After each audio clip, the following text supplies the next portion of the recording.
All right, part 2 of our Week 1 preview Odyssey. Robbie, we're not going to get 10 Big 12 games that often. It's I going to know. be a pretty rare occasion here.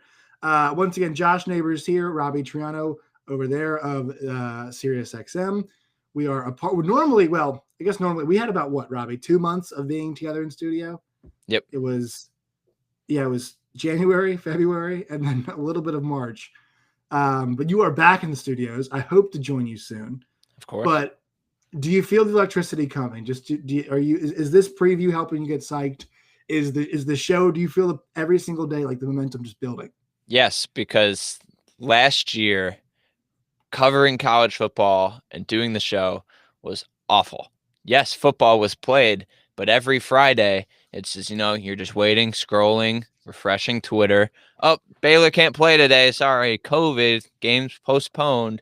And it's just like, it was hard for me to get fully into the college football year last year just because I was worried every single week that a game wouldn't be played. And it's just, you look in the stands and there's no one there. Obviously, the Delta variant is still there. This is not a Delta variant. This is not Locked On DV. This is not that type of show. But I'm excited to see fans in stands. I'm excited to have the electricity of college football back. Will games get canceled? I sure hope not. But I feel like we're in a much better place than we are knowing what exactly is happening. And I can actually be excited to see a full slate of games and not be worried what is going on. So, yes. Yeah, I'm with you, man. I'm so excited as a lifelong Virginia Tech fan. You and I will finish the show.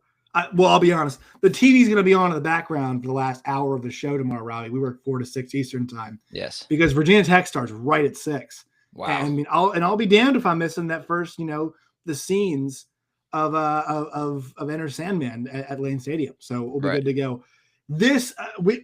We're starting off part 2. So we've already done 5 games.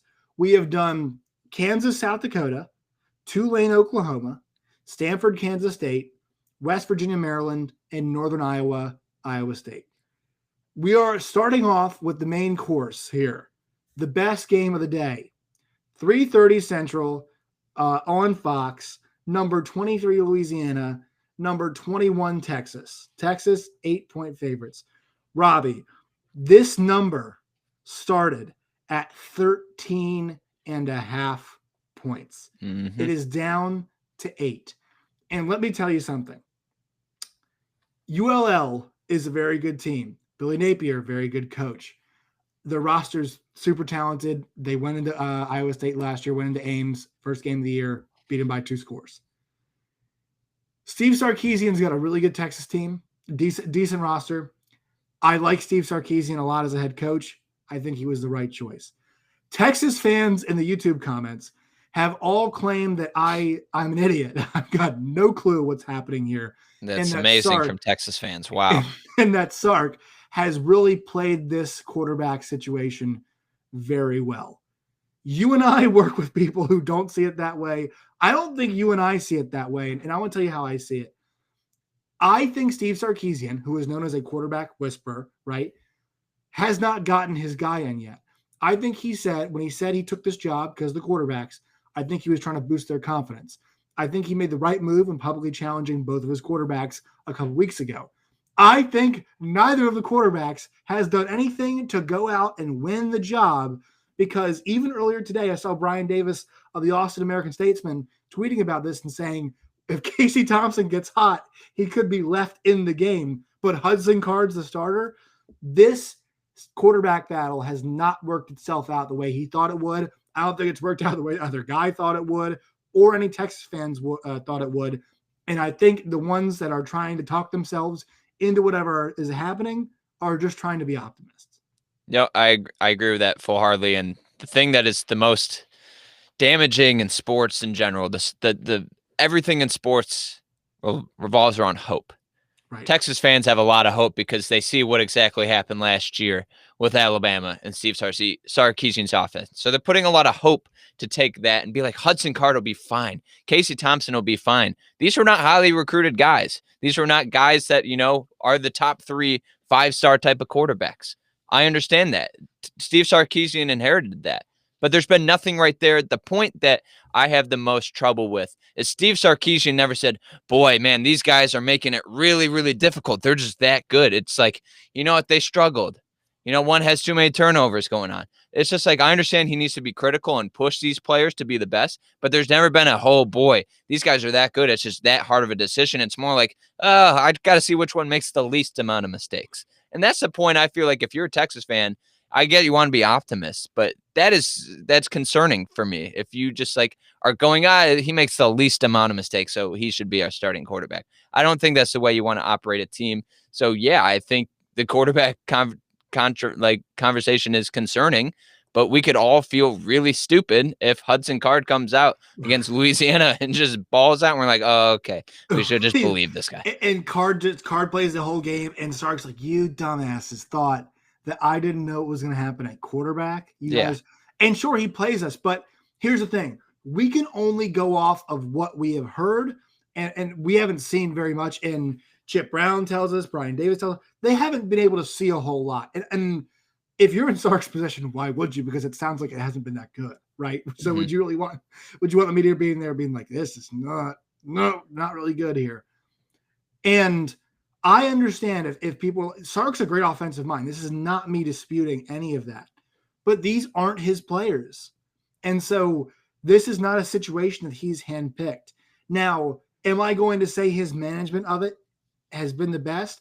No, I think he should pick one of the guys and roll with it. That's what you and I have kind of been told by the people who used to play the game that we work with. They would have preferred to have a guy good to go playing with them. But I think Sark is trying to make heads and tails of the situation. Look, this is what it's all boiling down to for me. Screw the +8. You cannot have any indecision against a team that's this well coached, that's this good. I think Louisiana goes in there. I think they win the game. They get all the receivers. I think they go in there. I think they win this football game because if you're playing with your food and you're going to play it safe, what do you think ULL's defense is looking for early on? Run. They're looking for the run. They're going to say, whichever quarterback is out there, beat us. We dare you to beat us. They are returning guys at all three levels of their defense, multiple players at all three levels. They're returning guys at wide receiver, at tight end, at all the offensive line spots. And Levi Lewis is one of the best 20 quarterbacks in the entire country. He is not just in the conference, the Sun Belt. He is one of the best 20 quarterbacks in the entire country. Billy Napier is thrilled to have him back. And they're going in there after what happened last year, after coming up, their only loss was in 7 points to a amazing Coastal Carolina team. They're coming in gangbusters. And I think Sark might be feeling conservative, trying to ease one of his quarterbacks into the game. Louisiana's coming in looking for the first punch because they know they can. And that's where I think they will. And that's why I think they win this game. I'll take the points. I'll take ULL because this entire situation is not working out the way it's supposed to work out. No, I agree with you in the fact of take the points. And I agree that this is going to be a really tough game. I think you hit the nail on the head. Make him throw. I think that is the right move to do. And also, I'm not very sold on Texas's wide receivers right now. So I think that is the best move to do. Josh Moore, Jordan Whittington, Xavier Worthy, who is a freshman. So this is, I think, we hear great things about, but we don't know yet, right? We don't know. It's unproven. Also, Hudson Card, Casey Thompson haven't started. I think that's also lost here. You're in a league where almost every single team has a returning quarterback or a quarterback with some type of experience. Just saying. But the thing that I am looking forward to the most optimist, why I think Texas is going to win, I don't think they're going to cover, but why I think Texas is going to win, they do have a really veteran defensive group. I think what they're going to hang their hat on this game is this defense, and they have great players. Keandre Colburn, they have Demarion Overshow, they have Brennan Schooler, they have Josh Thompson. They have a lot of good players and a coordinator I really believe in, Pete Kukowski. So this is a team right now I believe in. I believe in the Texas defense is going to be, for the first couple of games, what they're going to hang their hat on. Will that be enough for Texas to maybe just score just a couple of touchdowns against this defense? I hope so. But I think this is going to be a game that's not going to get into the 30s or the 40s. I think it's going to be a low-scoring matchup right here with just saying the defense of Louisiana. But I'm going to say that Texas is going to hang their hat on the defense for the first couple of games because nothing on their offense besides Bijan Robinson. Also, can we just say, their offensive line is just not that great. Derek Kerstetter is the one they all are we have him back. I don't think he's very high rated he's not going in the NFL draft in the first 3 rounds. I don't think he's the type of important player that like everyone is coveting, like, oh, he's amazing. I don't even think he's high rated on a lot of places. And he's also coming back from injury too. You just lost Sam Cosmi. You're trying to replace stuff on that offensive line. And look, I think Bijan Robinson's in an awful situation because guess what just happened? He had a coach who grossly mismanaged him. What does he have at quarterback? Nothing stable. And also, what are defenses looking to do? Take him out of the game, right? Mm-hmm. That's what teams. So it's almost like, I mean, how the hell is this guy supposed to be successful when everything is pointing towards it not working? Now, I think he's going to have here's the thing. I'm really worried that his numbers won't be good and people will be like, oh, what's wrong with Bijan Robinson? It's like, how is he supposed to do well when everything is pointing towards teams saying, yeah, we'll take him out. Everybody else can beat us. We'll take our – and I think also Roschon Johnson too, because I think he's really good. Both those guys together are a great 1-2 punch. My focus is, hey, we're going to make Card and Thompson beat us with the guys you mentioned at wide out. And I feel bad for the backs. Yeah, no, I feel very bad for the backs. And I do love watching Bijan Robinson play. I think we can all agree should have played more last year. But that's in the past. I'm tired of hearing that narrative as soon as they play. I'm tired of hearing that. Yeah, right. But he is an excellent player, and I feel like what he can do on the field, I don't know if we're going to see his full capabilities in week 1. I think that's the point. They're against a good defense. They're like quarterbacks who haven't started. I think we all have high expectations for week 1 or for Bijan Robinson, but I don't think we're going to see those at full level on week 1.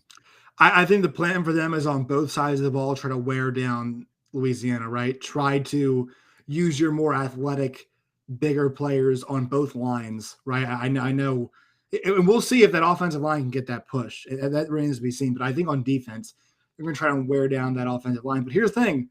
If Louisiana throws that first punch, they can get ahead and potentially stay ahead. That's where it becomes an issue, I think, in my opinion. Yeah, I think, too, that we're going to see that is going to be – because Steve Sarkisian, we're going back to the quarterback saying, like, when is he going to play which one or when is he going to pull one out? I think that's going to be – if Hudson Card starts off bad and Casey Thompson's in and he's bad, what do you do? Because then you're just like that office, like snip, snap, snip, snap. Like it's just like what exactly is happening here? And I think that's going to be really interesting to play. If Hudson Card is going off great, I don't think Casey Thompson's going to be in, but I'm interested to see how he's going to handle that. All right, we're going to move on to the next game here. It is 6 o'clock Central Time on ESPN, which, great. It's on ESPN. I think the people's attention will be on this game for roughly like maybe 30 minutes, if possible. Obviously, other games coming up, but it is Texas Tech and Houston. This is a huge game. This is kind of almost like Kansas State and Stanford. This is a big game for both programs, and it's almost like Kansas State and Stanford, but even bigger because Dana Holgorsen has got major questions to answer at Houston, as does Matt Wells at Texas Tech. You see the line there reflected from our friends at betonline.ag. 1 point spread, Robbie. Houston's getting 1 at home in NRG Stadium. I like Texas Tech in this game. I think the offense comes out gangbusters. I think they come out looking to spread the ball all around the field. You guys, so Roderick Thompson's going to be involved. Eric Guzikama. I think they're going to be after last year's kind of quarterback, not debacle, but carousel, I guess you could say.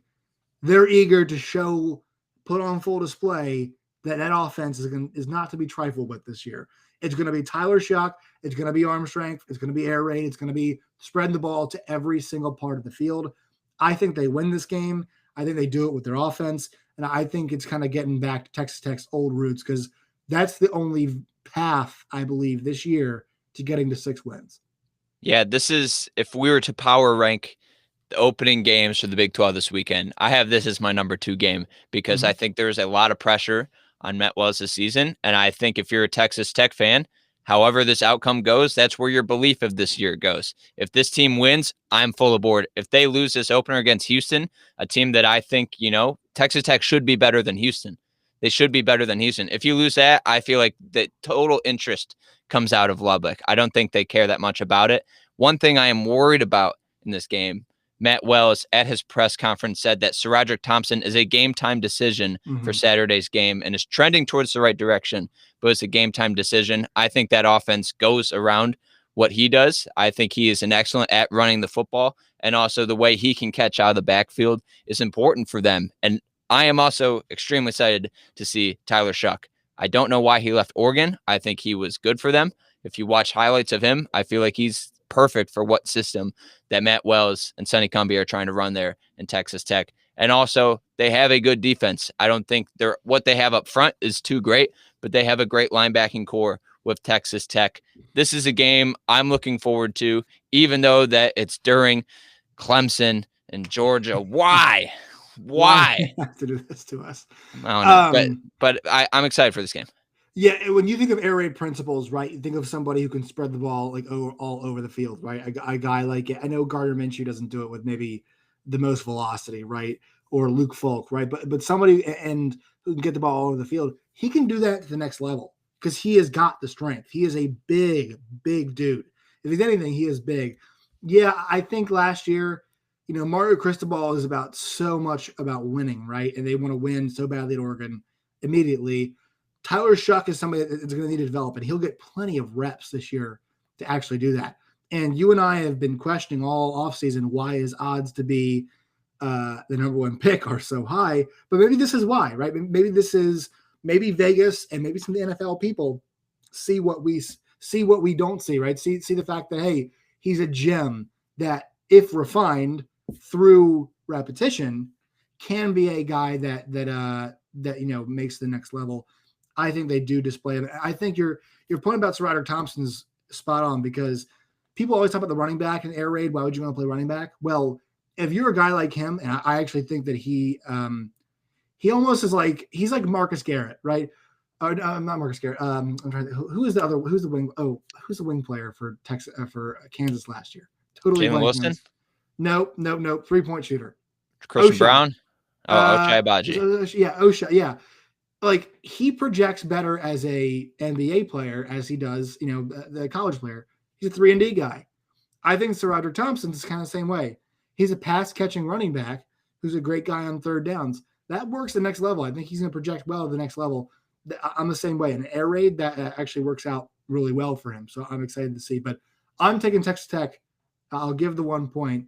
This is such a big game for them. I think maybe they'll win. Yeah, I'm going Texas Tech too. It is in NRG Stadium, so that might help Houston out a little bit. But I am excited for this Texas Tech season. I'm high in this team this year. I think they're going to be a bold team. I think Matt Wells is going to keep his job to the next year. Let's hope so. But this is a team, I feel like everything that Matt Wells is working for the last 3 years are finally reaching this type of like peak.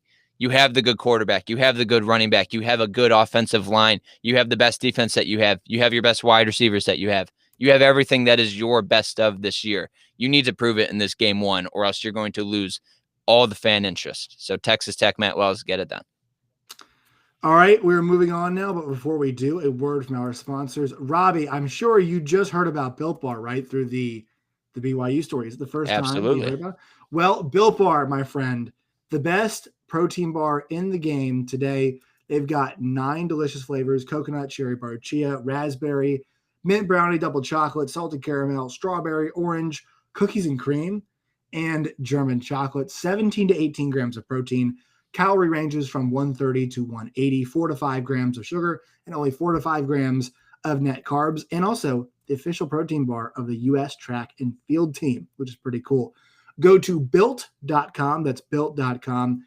Use the promo code LOCKED15. That's LOCKED15. LOCKED15 for 15% off today. That's LOCKED15 for 15% off at built.com. Used to be builtbar.com. Now it's just Built. They shortened it up for you. All right, so we have a slew of kind of bargain bin games here in the later time slot. 6 Central on ESPN Plus. The Missouri State Bears are going to go up and play against Oklahoma State. Look, I think this is a game where Mike Gundy, you've talked a lot about Spencer Sanders. Let him sling it around some. Show me some of that stuff you were talking about in the offseason. Also a great spot for him to build some chemistry with the wide receivers, kind of not a newer set, but new wide receivers. Yep, this is a game I am just purely looking at Spencer Sanders. Oklahoma State's going to win this football game. If not, Yikes. Yes. Missouri State's not good. These next 3 games, if Oklahoma State, Baylor, or TCU loses, that is very worrisome because you're Missouri State, Texas State. I don't even want to say the last name. Duquesne. That's how much I know about the Duquesne. It's like a Key and Peele skit. Duquesne. Yeah. So this game here, I'm just looking. Is Mike Gundy just right about what he's been saying about Spencer Sanders? I think you hit it on the nail here. And also, what exactly weapons are we looking forward to? Tylan Wallace is gone. Chuba Hubbard is gone. Who are we looking at? I like Brendan Presley. I like LD Brown in the backfield. There's a lot of weapons right there that I feel like this is going to be where we're actually going to be like, oh, okay, this is someone I need to look forward to. So this is a game. Oklahoma State's been hiding in the weeds this offseason. We're high in them. We're not high in them. This is a game. It's like, oh, okay, I can actually see what you got, Mike Gundy. I'm with you on that. No line for it with our friends at betonline.ag. It kind of just shows you the disparagement between the two. And it's on ESPN Plus. So yes, another game on ESPN Plus. This one's a little bit more interesting. Baylor at Texas State. 13.5-point favorites are the Baylor Bears. Now, I was kind of skeptical of Baylor on the road at first, but here, Robbie, I've been doing some thinking, been doing some listening, been doing some reading. Jake Spavital has built a team with one, I believe, high school recruit. He is going the transfer route, which screams desperately of, please get me the hell out of here. Let's see if we can have one good season. And let's see if I can get myself out of here. I like that for Baylor. We love it for the introspective Dave Aranda. Gary Bohannon's a quarterback. I think that's because almost to this is like the Texas decision, but like the right move because he can trust him and he's been there for a while. Maybe he hasn't played a lot, but he can trust him, protects the football. I want to see how the offensive line looks because to me, all of Baylor's struggles last year started with the offensive line, right? Think about guys like Tristan Ebner. Not great, in the carrying stats, yards per carry. Why? The offensive line sucked. Put him in bad spots. And I talked about it. Brewer had to make a lot of plays last year on his own. I'm looking at the line. Can they establish the run? Can Bohannon take care of the football? If they do, that defense is awesome, and they'll be able to, I think, to win this game by more than 2 scores. Yep, I'm high on Jerry Bohannon as their starting quarterback. I don't think they have a great room to begin with, but I'm high on him. I feel like he can run if need to. I was watching the Big 12 championship game when they played Oklahoma. Mm-hmm. Obviously, he was a little bit dinged up in that, but he had some good plays. He had some good throws. The thing that sold me, he had this clip this week talking about how Dave Aranda kept seeing him at the coffee machine at 6 a.m. That is unbelievable. I want that type of guy. I don't even know if he can throw a football. If he can go to the coffee machine at 6 a.m., I love that mood. Besides that, we were talking to Dave Aranda at Big 12 Media Day, and he was talking last year about his offense, and obviously that Larry Fedora offense did not work. But he said, we had to ask our coaching staff, how can we run if we cannot block the ball? That was a conversation that they had. I think that's difficult to run the football if you cannot block, but it's just funny that he was so open about it. How can we run if we cannot block? I feel like this year is definitely a much improved unit. I'm excited to see what that Jeff Grimes offense looks like in game 1. Have they taken some of that principles already and they're going to put to use? They have Tristan Ebner. They have RJ Sneed. They have Tyquan Thornton. They have the weapons. The thing I'm looking forward to, I want to see Lsu Ucla play. He is their nose tackle for Baylor. He is this massive human being from LSU. They have a good defense. I'm picking Baylor to win this game. I'm excited to watch that defense because I feel like Dave Aranda finally has the toys he needs to play with. He finally has the people because he's been heralded as this amazing defensive coordinator. He finally has those pieces that he can use with. I'm excited to see that, and I'm excited to see what exactly this offense does look like because, once again, I'm high on Baylor. If you listen to the last episode, I'm high in this team. I'm high. I think they're a bowl game. You like the Baylor Bears a lot. I love the Baylor Bears. This is a sneaky, I think, number 5, number 6 team in this conference. I don't think they're going to crack the top 3, but I think in terms of the overall improvement, I don't think there's going to a team that is going to make a bigger jump from last year to this year. It is the Baylor Bears. All right, the last team we've talked about, it's TCU and Duquesne from Pittsburgh. I had no, and look, I don't want to demean anybody because you and I talk about this. College football matters across this great country. It matters in every team you like. I was not aware Duquesne had a football team. I know they have a basketball team. A couple years ago, they were pretty good in the Atlantic 10, I believe is what they play in for basketball. So credit to that team a few years ago. But Duquesne at TCU, 7 Central, ESPN Plus. Zach Evans suspended for a few series. What's weird is, I forgot this other day until Steven Simcox, our Locked On Horned Frogs host, reminded me. He was the guy who was supposed to go to Georgia, but had that weird cell phone incident, right? Yep. I forget about that. But I looked up, he and Kendre Miller last year, 50-plus carries, both those guys over 7 yards per carry. I want to see TCU rely on those guys more in the rushing game, so I don't have to see the Max Duggan 9 for 21, 150-yard rushing game where Right. it's like, ugly stats. I want to see him become more of a quarterback. Let these two guys handle the ball. Sure, Max Duggan integrated in the rushing game, but we don't need Max Duggan taking 12, 15, 18 carries. Nope, I agree. I feel like we need to see Max Duggan more as a pocket passer this year. I don't know anything about the Quesne. Obviously, I'm saying their name wrong just because it's a joke at this point. But what I'm looking for this game, I want to see Zach Evans just get a bunch of touches. He is their RB1. I am very concerned about his character issues because obviously this is not just like a one-time thing why he's being suspended for part of this game. This is just a track record with Zach Evans through his collegiate career so far. So I want him to see and actually be on the field because he has the talent. But I'm excited to see Max Duggan this year. I'm excited to see Quentin Johnson. I'm excited to watch those players. I don't really know what much to take else from this game besides just to see those players actually work because I know nothing about this team. I think TCU is going to roll them. This is a game that, I think is on the bottom of my watchability rankings. Obviously, it is. It is 7 Central on ESPN Plus. Not the coveted time slot. No. Holly Rowe is not reporting on that game. Sean McDonough, Chris Fowler not calling that game. Not there. Probably where it's happening. Nope, but I'm looking forward to this offense this year. If I were to just talk about TCU beyond this game, I think they're in my top 4 in the Big 12. I'm really high in this team, and I think Max Duggan is going to emerge as a top 3 quarterback in this league. I think he is. I think he has pro potential.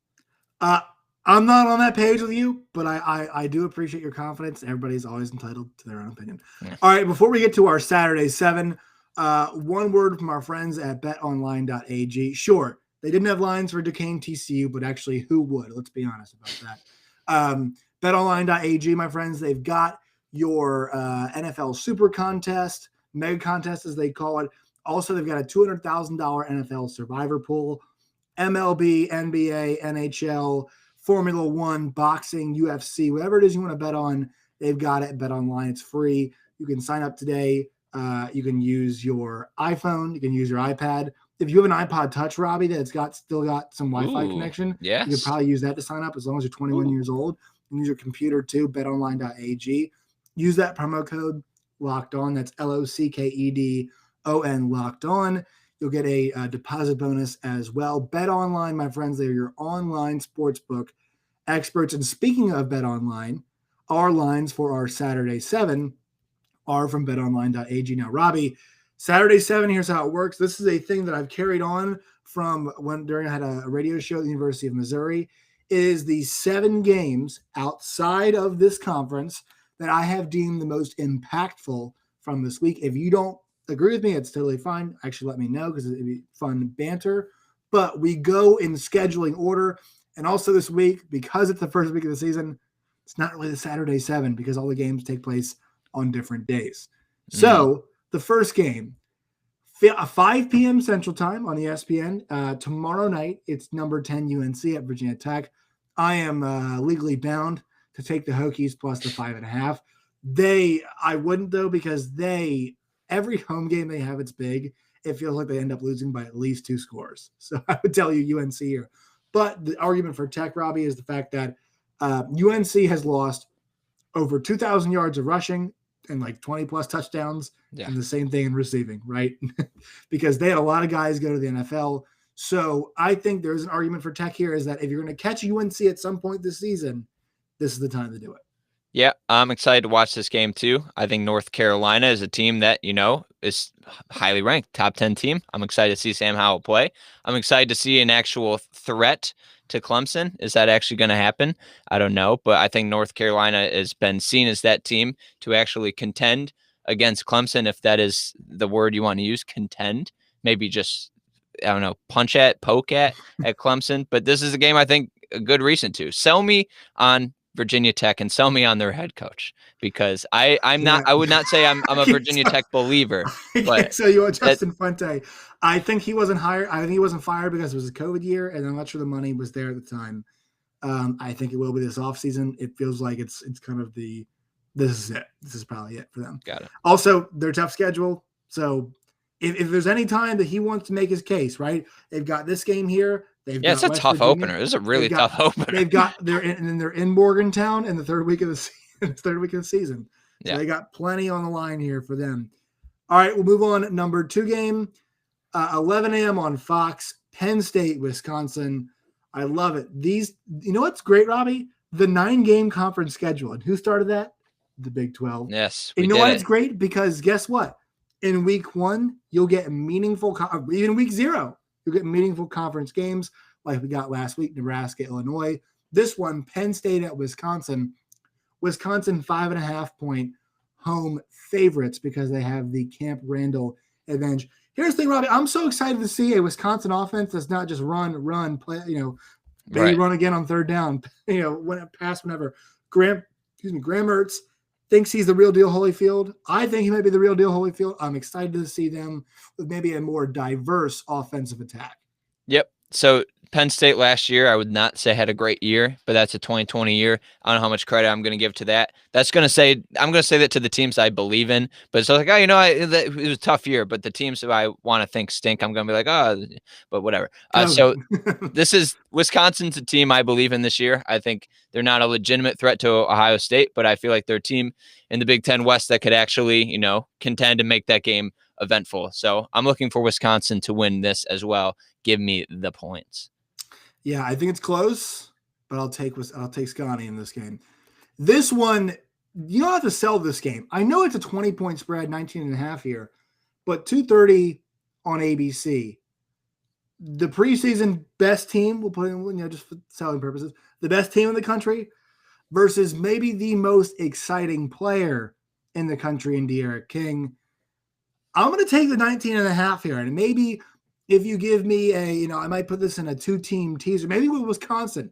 If I can do a 4-point tease, get that line from Wisconsin down to 1.5, maybe up this line for Miami to 23, 24.5.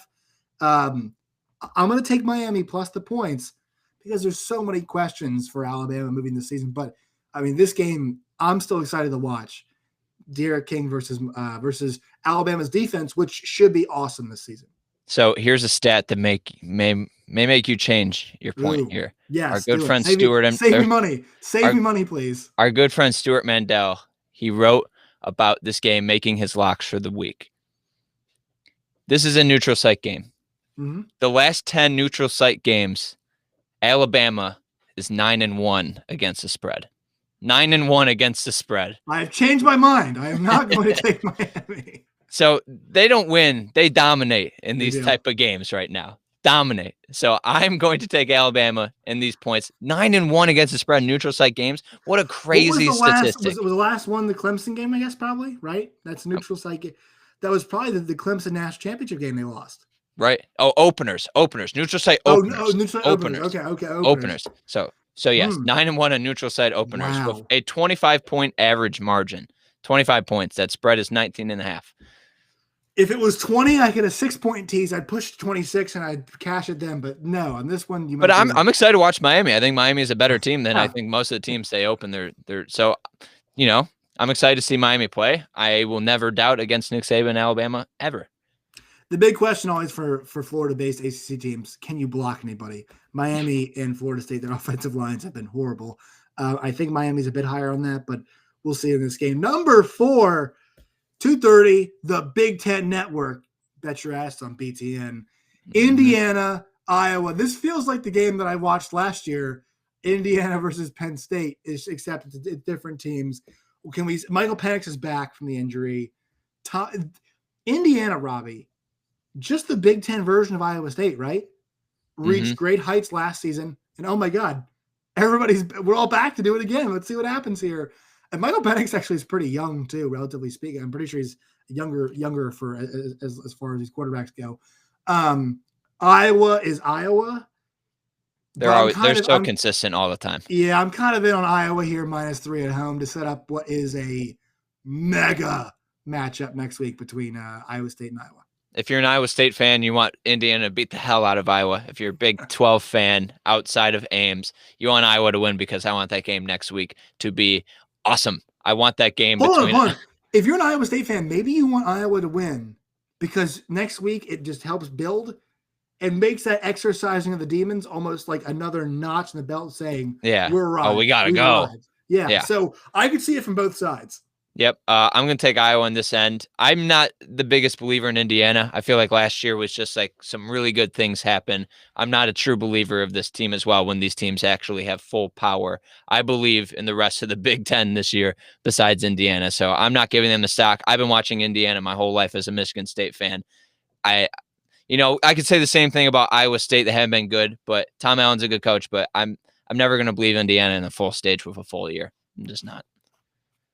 The big one, number 5 on our game slate, but this is the big one. 6:30 ABC, Georgia, Clemson. The discourse around this game has been interesting. The idea of, is this a it's just me. Yeah-da-da. Oh, we're back. We're going to switch.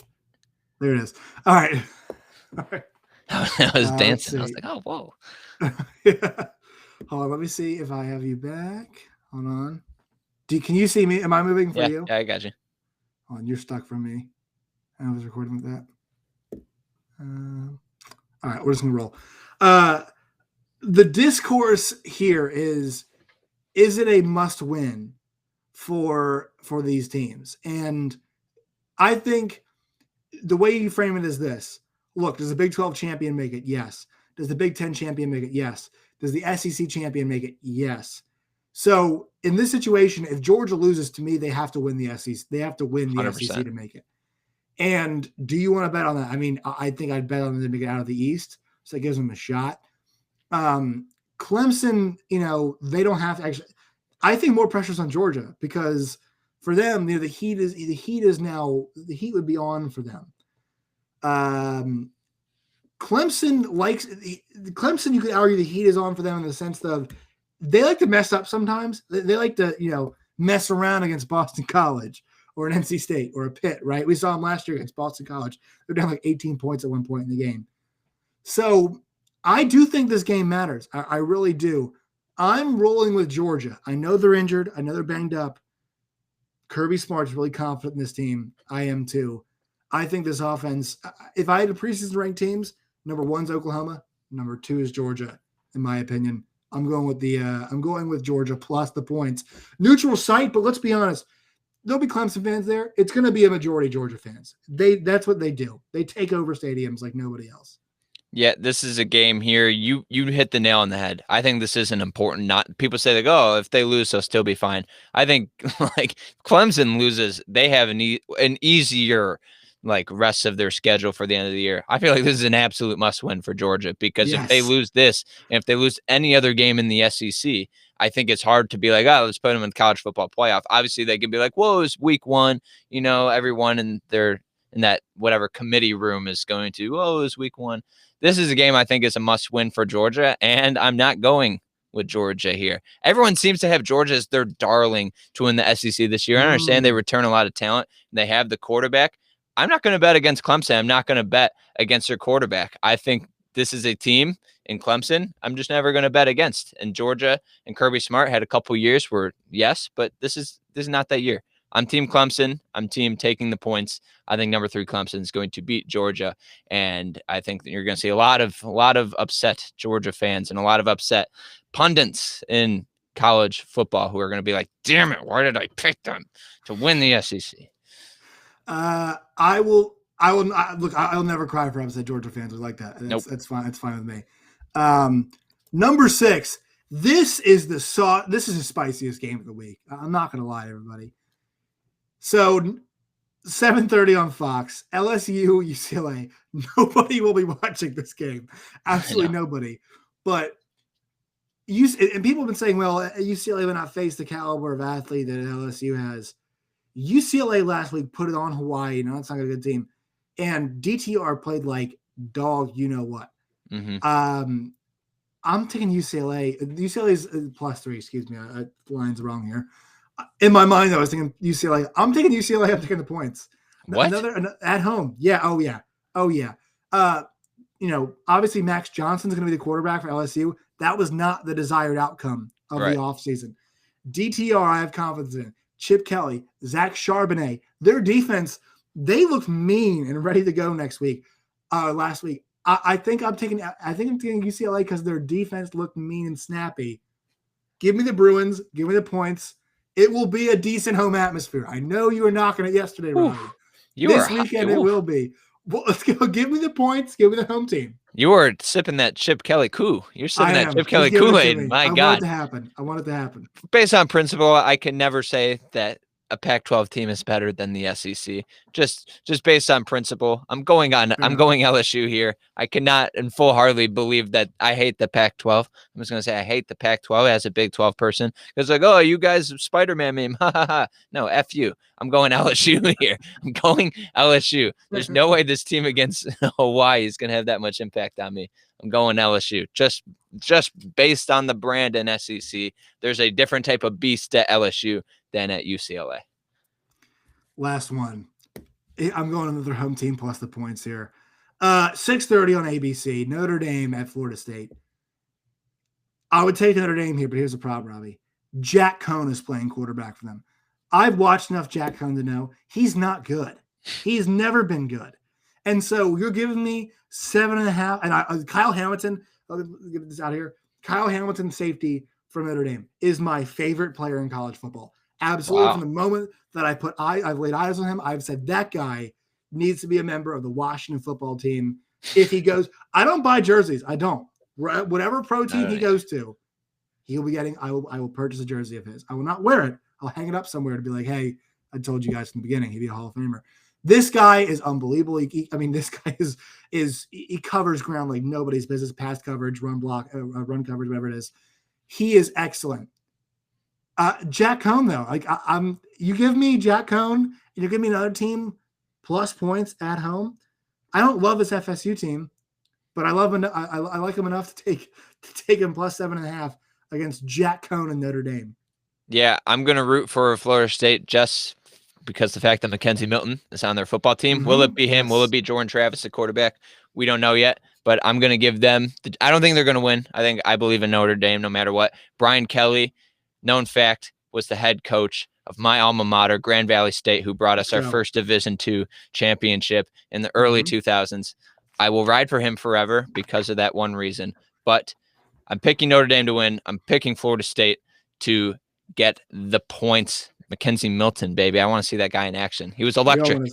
He was electric during those seasons at UCF. So I'm excited. The recovery. We're all in the recovery, the comeback, the redemption. We love it. All right, Robbie. I have your Twitter up there, but tell us where to find you. What kind of content of yours do you want them to absorb?